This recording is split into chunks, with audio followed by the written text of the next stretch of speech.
WNBA Finals, and so I'll leave it there. I mean, I'm just obviously disheartened.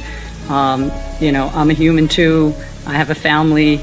I have 2 kids who are devastated by these comments, and so all I'll say is just, it's obviously been.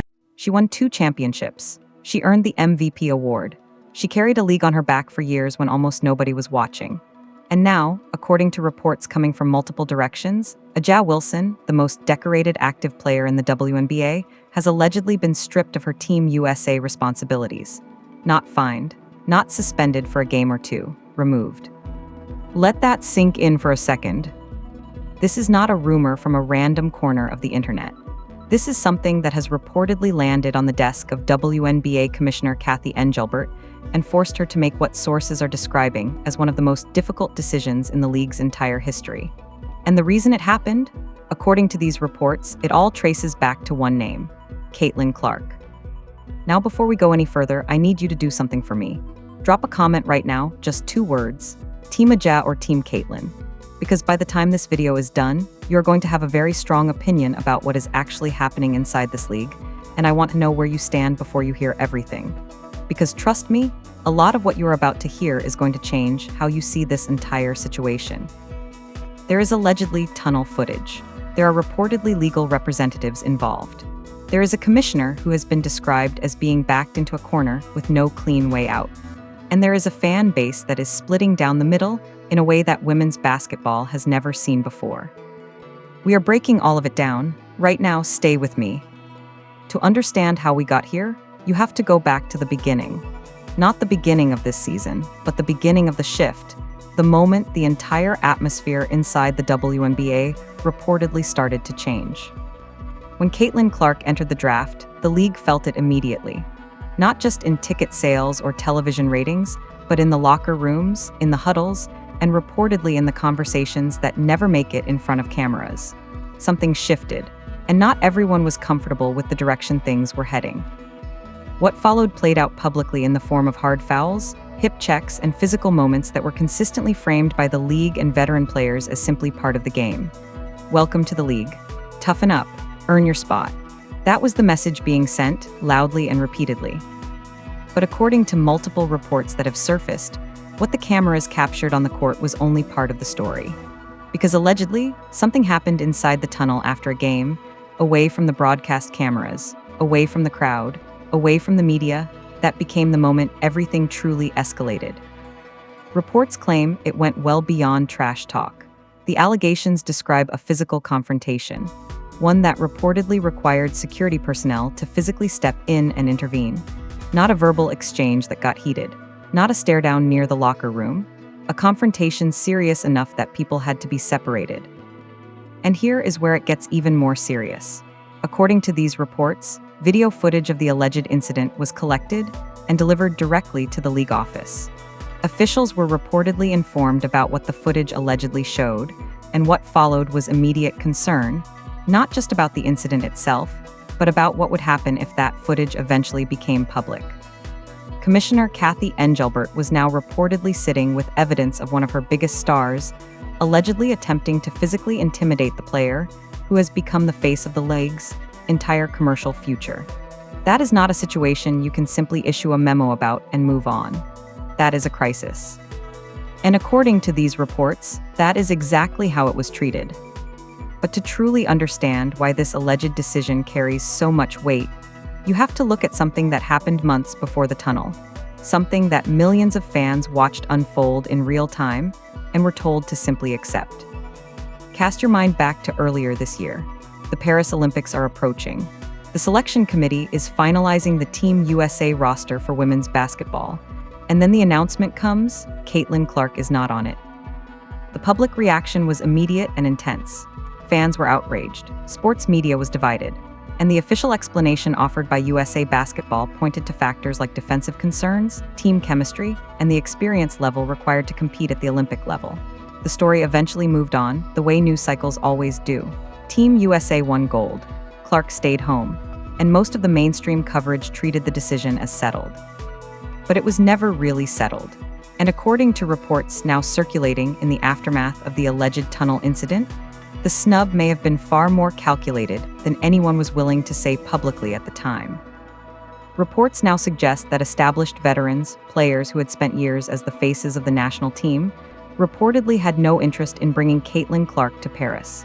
Not because of her defensive rating, not because of team chemistry in the traditional basketball sense, but because of what her presence would have meant for the cameras, the fan attention, and the distribution of the spotlight. Think about what that means practically. Clark had already become the most talked about player in women's basketball before she played a single professional game.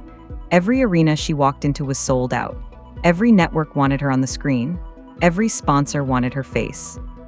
And the veterans who had spent years, in some cases, careers, building the national team program, were now potentially being asked to share that stage with someone who, at least commercially, was already overshadowing all of them.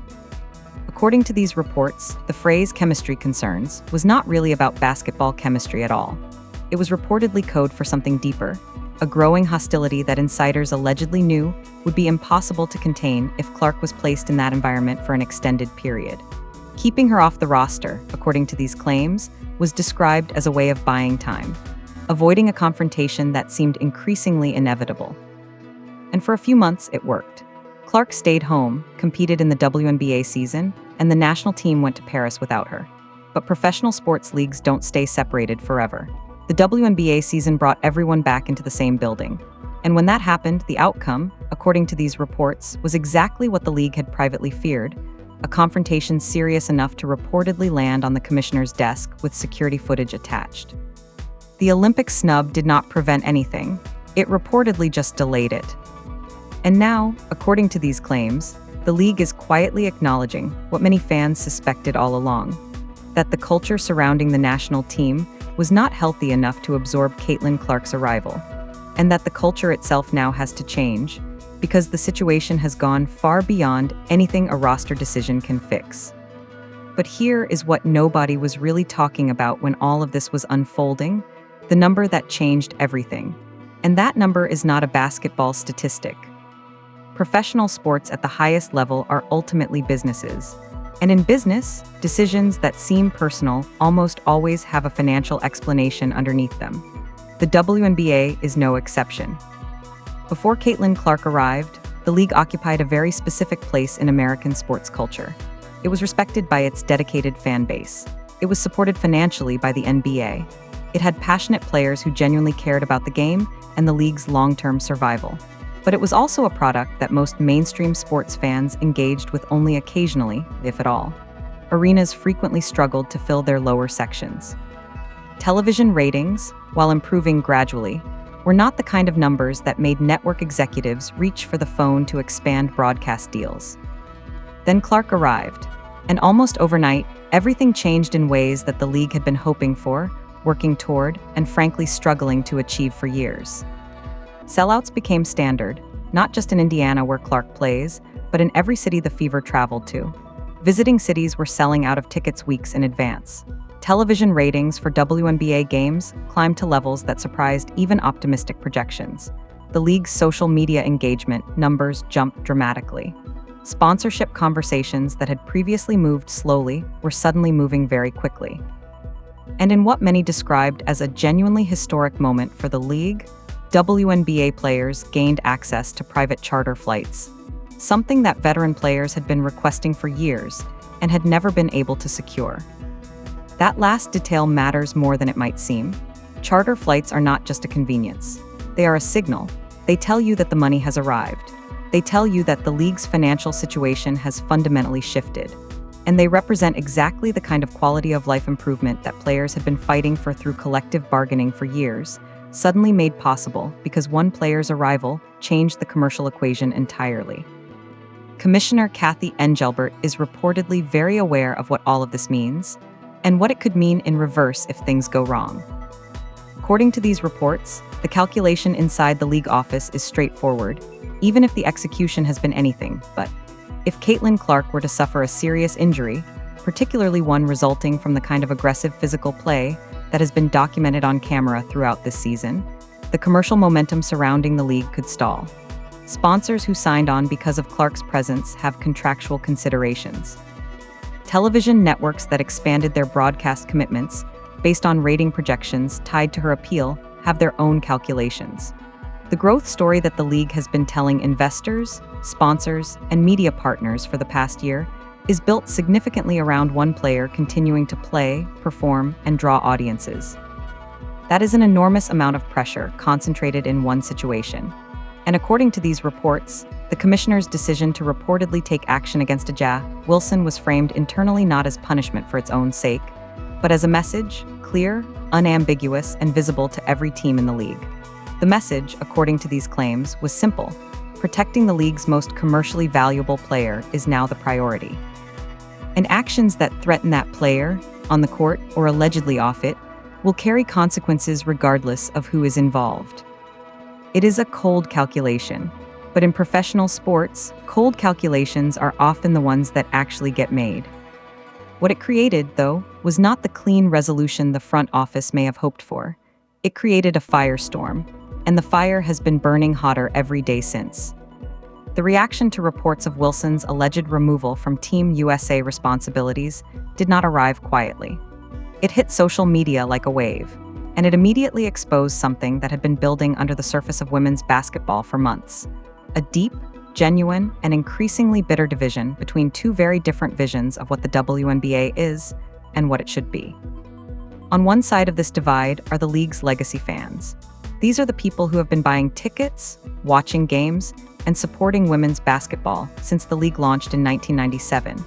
Many of them remember when the WNBA was fighting for its survival. They remember when players were making salaries that required them to play overseas in the off-season just to make ends meet.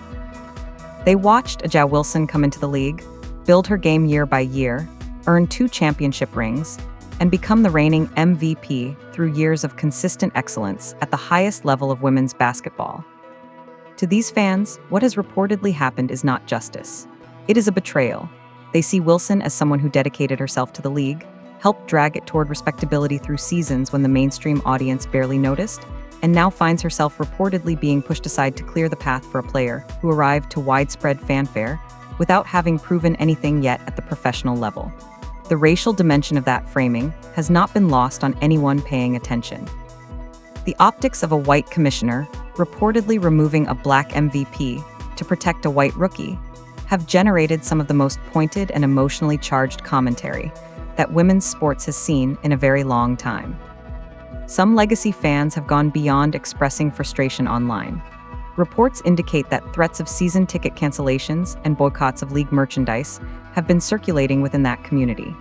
The feeling, as many have expressed it, is that the league is in the process of selling something that cannot be bought back.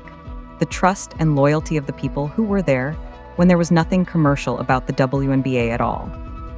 On the other side of the divide is a newer, larger, and rapidly growing fan base that arrived with Caitlin Clark. These are people who, in many cases, were not regular WNBA viewers before the season.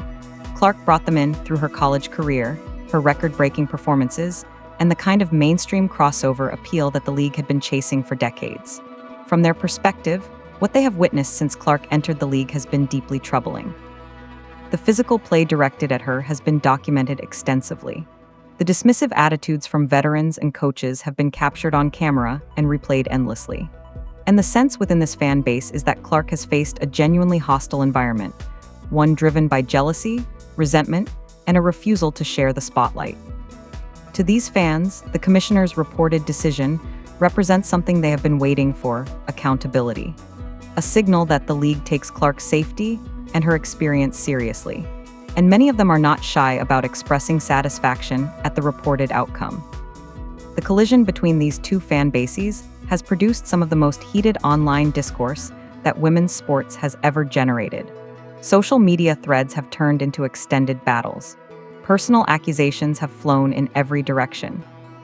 The racial dimension of the debate has made it even more combustible, with observers on every side of the conversation bringing historical frameworks to a sports story in ways that have made some people deeply uncomfortable, and others feel that those frameworks are exactly what the situation demands. What nobody can deny is that this has stopped being a sports story in any conventional sense. It has become a culture story, a story about race, money, generational power, And who gets to define what a league looks like when it finally starts to matter to a mainstream audience? And at the center of all of it, two players who, by most accounts, were just trying to compete at the highest level of their sport. But the players are not the only ones whose futures are now reportedly in question, because the reports have started circling someone else, someone whose fingerprints are allegedly all over both the Olympic snub and the culture that led to this moment. When the history of this controversy is eventually written, Cheryl Reeve's name is going to appear in it prominently, and not in a way that reflects well on her current standing inside the league. Reeve has been one of the most visible and outspoken critics of what she and others in the Veterans Corner have described as the excessive media attention surrounding Caitlin Clark. Throughout the season, her comments, both direct and implied, have made it clear that she views the Clark narrative as something that has been inflated beyond its actual basketball significance.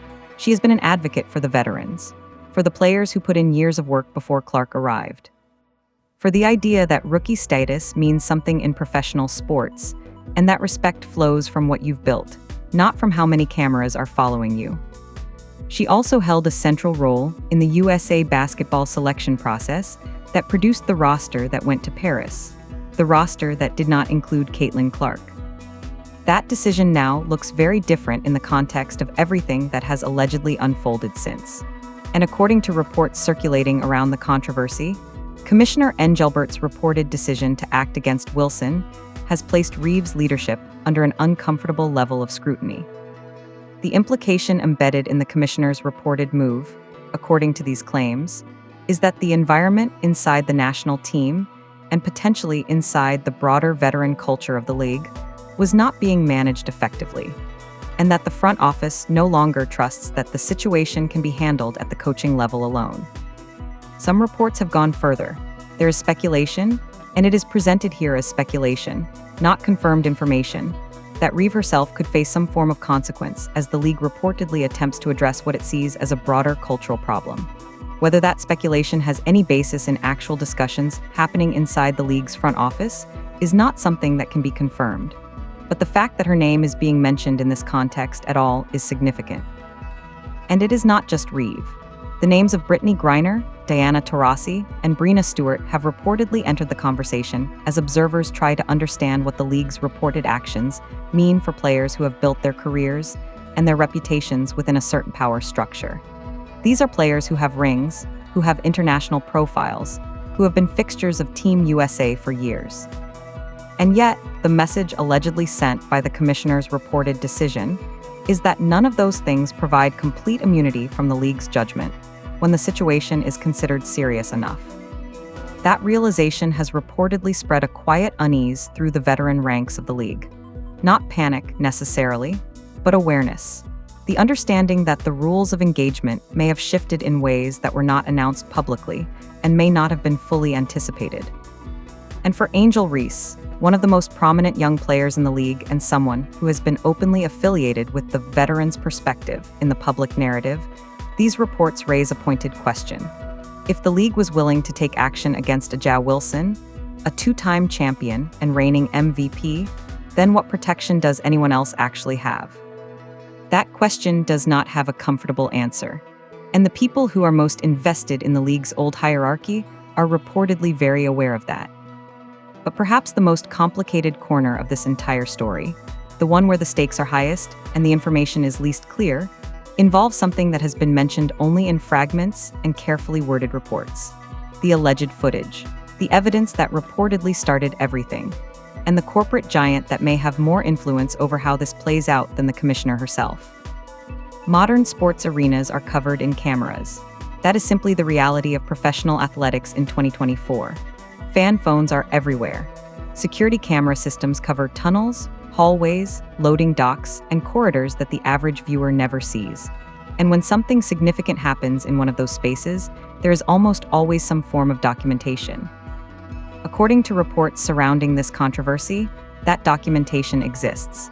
The alleged tunnel incident was reportedly captured, and the footage was reportedly provided to the league office, where officials viewed it and reached their own conclusions about what it showed and what it meant. The specific content of that footage has not been publicly confirmed or described in any verified reporting. What the reports claim broadly, is that it allegedly depicted one of the league's most prominent players in a moment of physical intimidation directed at the league's most commercially valuable player in a non-basketball setting, away from the court, in a space where there is no argument available about physical play being part of the game. The implications of that footage becoming public, if the reports about its existence are accurate, are significant on multiple levels. But perhaps no organization is more acutely aware of those implications than Nike. Both Caitlin Clark and A'ja Wilson are Nike athletes. That fact alone turns a sports controversy into a corporate headache of a very specific kind. Wilson's signature sneaker line has been a genuine success for the brand, a product that has generated real revenue and carried the kind of cultural cachet that comes from being associated with a player of Wilson's stature and authenticity. Clark, meanwhile, has become one of the most valuable endorsement properties in women's sports, with Nike's investment in her representing a significant bet on the trajectory of women's basketball as a commercial enterprise. If footage surfaces that shows Wilson in a confrontation with Clark in a tunnel setting, Nike faces a genuinely difficult position. On one hand, the brand cannot afford to be seen as standing behind behavior that its own endorsement contracts almost certainly prohibit. On the other hand, Wilson has a devoted and passionate fan base that has made her signature products commercially viable, and that fan base would not respond quietly to any perception that Nike was using the controversy as a pretext to distance itself from her. According to some reports, Nike has been in communication with the league about the footage situation, specifically about the possibility of it becoming public and what that would mean for the brand relationships involved. Whether those communications have included any form of pressure to keep the footage private is described in these reports as speculation. But the suggestion has been made that corporate interests may be intersecting with league governance in ways that complicate the commissioner's ability to handle this in a purely straightforward manner. And then there is the legal dimension, because if Wilson's reported removal from Team USA responsibilities leads to formal legal action, a lawsuit, a grievance process, or a challenge through the Players Association, then the discovery process that follows could be the thing that actually puts everything into public view. Text messages, emails, internal communications between league officials, the footage itself. All of it potentially exposed through a legal proceeding in ways that no amount of careful management from the front office could prevent. According to some observers quoted in these reports, the commissioner may have believed she was closing a chapter by taking reportedly decisive action. But a legal challenge, if it materializes, could have the opposite effect, forcing the league to defend its decisions in a public forum where it controls nothing about what gets revealed. The Players Association's silence has been one of the most analyzed aspects of this entire situation. Normally, an action of this reported magnitude against one of the league's most prominent players would produce an immediate public response. Statements, formal objections, threats of escalating action. The relative quiet from that corner has led to two very different interpretations. Some believe it signals that significant evidence exists that makes a strong public defense difficult. Others believe it simply means that attorneys are already working, quietly and deliberately, on something much larger than a press release. Both possibilities carry serious implications for what comes next. But there is another dimension to this controversy that, in some ways, may matter more than the footage, the legal threats, or the corporate pressures. Because this has become a story with CBA negotiations on the horizon, and the timing of everything could not be more consequential. Underneath all of the drama, all of the social media battles, all of the reported decisions and alleged tunnel footage and corporate maneuvering, there is a very specific and very important business situation developing in the WNBA, one that this controversy has now made significantly more complicated. The current collective bargaining agreement between the league and the Players Association is approaching its opt-out window. Players are getting close to a moment where they can formally decide whether to continue operating under the existing agreement or to enter negotiations for a new one. And those negotiations were always going to be significant. The influx of new television revenue, the dramatically increased commercial activity around the league, and the quality of life improvements that players have waited years to achieve were all on the table. This was supposed to be the negotiation where the players finally got paid in a way that reflected the league's actual commercial value. That conversation is now happening against a backdrop that could hardly be more chaotic. From the ownership and front office side of the table, the argument being reportedly prepared is straightforward. Player behavior has damaged the brand and created exactly the kind of controversy that undermines the league's ability to attract the sponsors, broadcast partners, and corporate relationships that generate the money players are hoping to share in. The reported confrontation in the tunnel, the documented physical play toward Clark throughout the season, the social media commentary from players and their allies that has kept the controversy alive. All of it will reportedly be cited as evidence that players cannot expect maximum financial returns when they are simultaneously creating conditions that threaten the league's commercial stability. From the players' side, the counterargument is equally pointed. The league has reportedly used disciplinary action against one of its most prominent players in a way that bypassed normal due process and was driven by business considerations rather than a fair evaluation of the situation. The message that sends that players can be removed from national team responsibilities or face other consequences based on how their actions affect the commercial interests of a specific other player is not a message that the WNBA Players Association is likely to accept quietly when they sit down at the bargaining table. The combination of those two opposing positions, negotiated in the immediate aftermath of the most divisive controversy in the league's recent history, creates conditions that observers are describing as genuinely volatile. The word strike has been used in some of these reports, not as a certain outcome, but as a real possibility that league officials are reportedly taking seriously. A lockout has also been mentioned, though again as a possibility rather than an established plan. What is clear is that the collective bargaining conversation is no longer going to be the straightforward discussion about revenue sharing and quality of life improvements that many had anticipated. It has become entangled with questions about governance, about how discipline is administered, about whether players have adequate protection from what some describe as the arbitrary exercise of commissioner authority, and about whether the league's financial gains are being distributed in ways that reflect the contributions of veterans who built the product as well as the newcomers who expanded the audience. And sitting at the center of all of that is Caitlin Clark, a player who did not ask for any of this, who has reportedly not sought the political dimension that has attached itself to her presence in the league, and who is now heading into next season carrying a weight that extends well beyond anything that happens on the basketball court. Here is something that gets lost in the noise of all the reporting, all the social media debate, and all the analysis of what the commissioner reportedly did and why. Caitlin Clark never asked for A'ja Wilson to face any consequences. She did not petition the commissioner. She did not hold a press conference demanding action. She came into the league wanting to play basketball. Everything else, the media attention, the commercial impact, the power dynamics, the controversy, arrived with her whether she invited it or not.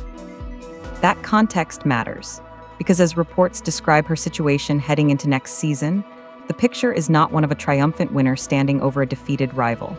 It is more complicated and more uncomfortable than that. She is now entering every arena in the league as the player who, in the eyes of many veterans and their supporters, is directly responsible for what happened to Wilson. Not because of anything she did, but because of what her presence triggered and what the league reportedly decided to do in response.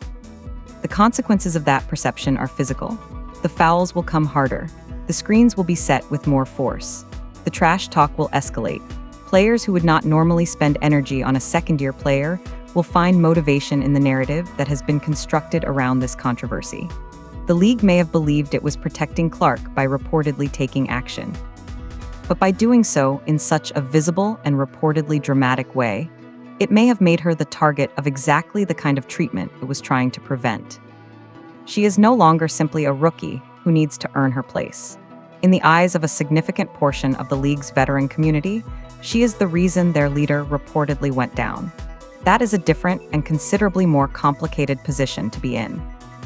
Now consider A'ja Wilson's situation from her perspective, as several reports have attempted to do. She has been characterized in this controversy primarily as the aggressor, the established star who allegedly could not manage the transition gracefully, who reportedly allowed frustration to escalate into something that required the commissioner's intervention. But there is a human dimension to her reported frustration that, when examined honestly, is not difficult to understand. Wilson spent years being one of the best players in the world, while the league she played in struggled to attract mainstream attention. She won championships in relative obscurity, at least by the standards of what Clark's arrival eventually produced. She was the player who was supposed to benefit from the league's growth, the veteran star who had earned the spotlight through sustained excellence. And then, a rookie arrived and immediately occupied that spotlight in ways that felt, to many veterans and their supporters, like the years of work that preceded her arrival were being erased from the conversation. That frustration, if accurate, is understandable on a very human level. It does not necessarily justify whatever was allegedly reported to have happened in the tunnel, but it provides context for why the tension inside the league reached the point it reportedly did. And that context is something that gets buried when the story is told purely as heroes and villains. According to reports, Wilson has been approached about significant opportunities from leagues overseas, in Europe and in Asia, where players of her caliber can reportedly earn substantial salaries while competing at a high level without the specific pressures and controversies that have defined her situation in the WNBA this past year. If she feels that the league she helped build has turned against her, that the commissioner sided with the financial calculation over the relationship built through years of excellence and professionalism, then her motivation to remain committed to the American system weakens considerably. A holdout has been mentioned in some reports as a possibility. A trade request has been discussed in others. An overseas move, while perhaps the most dramatic scenario, has not been dismissed. And here is the part of that conversation that the league reportedly cannot easily dismiss either. The WNBA, without its reigning MVP, is a product that is noticeably diminished. The attempt to consolidate everything around Clark's appeal assumes that Clark alone can sustain the commercial momentum the league is experiencing. That is an enormous bet to place on any single player, regardless of how talented and commercially viable she is. The coaches caught in the middle of all this, Cheryl Reeve most visibly, but others as well, are reportedly navigating a situation where the landscape of what is acceptable behavior and what constitutes a consequential mistake has shifted significantly, and not everyone is sure exactly where the new lines are. The Las Vegas Aces, meanwhile, face an organizational question that has no easy answer. They are back-to-back champions. They built their dynasty around Wilson. Owner Mark Davis has a reputation for valuing loyalty, and the relationship between the Aces organization and their franchise player has been one of the defining stories of the league's recent era. How they navigate a situation in which their most important player is reportedly at odds with the commissioner, and in which the broader narrative has positioned their player as the opponent in a story centered around a different team's star, is a question that will define the franchise's direction for years. And then there is the race conversation. It cannot be addressed in passing and then set aside because it is too central to how too many people are experiencing this story. The optics of what has reportedly happened, a white commissioner reportedly removing a black MVP to protect a white rookie whose arrival has displaced black veterans from the center of the commercial conversation, have touched something deep and historically resonant for a significant portion of the WNBA's fan base, and for many observers of women's sports more broadly. The WNBA has been, since its founding, a league where black women have been central, as players, as icons, as the people who made the product worth watching. The league's identity and culture have been shaped significantly by the contributions and presence of black athletes who were not just basketball players, but advocates, spokespeople, and community leaders. The suggestion that the league is now reconfiguring its identity, its commercial identity, its media identity, its protected player hierarchy, in ways that effectively deprioritize those contributions, is generating pain and anger that no amount of official statement is going to resolve quickly. Whether that reconfiguration is intentional, incidental, or a misread of what is actually happening depends entirely on who you ask. But the pain it is generating is real, and it is not going away. The WNBA is also facing the uncomfortable reality that the narrative it has promoted most aggressively over the years, the sisterhood, the shared commitment, the community that holds together even in difficult circumstances, has been severely tested by this controversy. The league has built significant brand equity around the idea of solidarity, players protesting together, advocating together, supporting each other through challenges that extend well beyond basketball. That image has taken real damage from the events of the past several months, and restoring it will require something more substantial than a press release or a carefully worded statement. What the commissioner is reportedly betting on is that next season, a season centered around Clark's continued development, the commercial momentum that her presence generates, and hopefully a less volatile environment, will provide enough positive forward movement to allow the league to move past this chapter. The off-season timing of the controversy, as several observers have noted, appears deliberate. If the reporting is accurate about when and how the decision was communicated, the league seemingly wants this to be processed and absorbed before the new season begins, a closed chapter in the rearview mirror by the time the cameras come back on. But professional sports fans, and particularly WNBA fans, have long memories and deep emotional investment. The first time the Las Vegas Aces and the Indiana Fever share a court next season, every second of footage from this past year is going to be replayed. Every reported slight, every alleged confrontation, every quote from this period of controversy is going to be part of the atmosphere in that building. Signs will be made, chants will happen. The players on the court will be absorbing the weight of everything that was said and reported and alleged about their relationship in the months preceding that moment. That game is going to be one of the most watched events in WNBA history. And it is going to be watched, in large part, because of a controversy that the league reportedly tried to manage by making a decision that pleased no one entirely and angered millions deeply. Here is what this story is really about. Underneath all of the reports, all of the allegations, all of the social media noise, and all of the corporate maneuvering. It is about what happens to a league, to any organization, really, when money arrives after a long period of scarcity. The WNBA spent years as a league that survived on passion. The players were passionate. The core fan base was passionate. The coaches and executives who stayed with it through the lean years did so because they believed in something that the commercial world had not fully recognized yet. That shared struggle created something genuine, a culture of solidarity that was real because it had to be. When you are all in the same difficult position, you take care of each other because there is no alternative. Then the money arrived, and the yacht, as someone in the reports put it, changes everything about who gets to be captain. Caitlin Clark and A'ja Wilson are not really the story. They are the symbols of something much larger. Wilson represents the years of work, the grind, the championships earned before anyone was writing major feature stories about women's basketball. Clark represents the future that the league has been working toward, the mainstream audience, the commercial viability, the kind of cultural footprint that sustains a professional sports league for generations. The commissioner reportedly decided that those two things could not coexist in their current form, that a choice had to be made, that the future has to be protected, even if protecting it means making decisions that the past would find deeply unfair. Whether that decision was right, whether it was even actually made in the way these reports describe, will be debated for as long as women's basketball is played. The legal process, if it unfolds, will reveal things. The CBA negotiations will reveal priorities. Next season's games will reveal whether the tension has been managed or merely suppressed. But this moment, regardless of exactly how all the details ultimately check out, has already changed women's basketball. It has forced a conversation about race, about money, about power, and about what a league owes the people who built it versus what it owes the people who expanded it. That conversation was always going to happen. The WNBA's growth made it inevitable. The reported events of the past several months just forced it to happen loudly, publicly, and before anyone on any side was fully ready for it. Where does it go from here?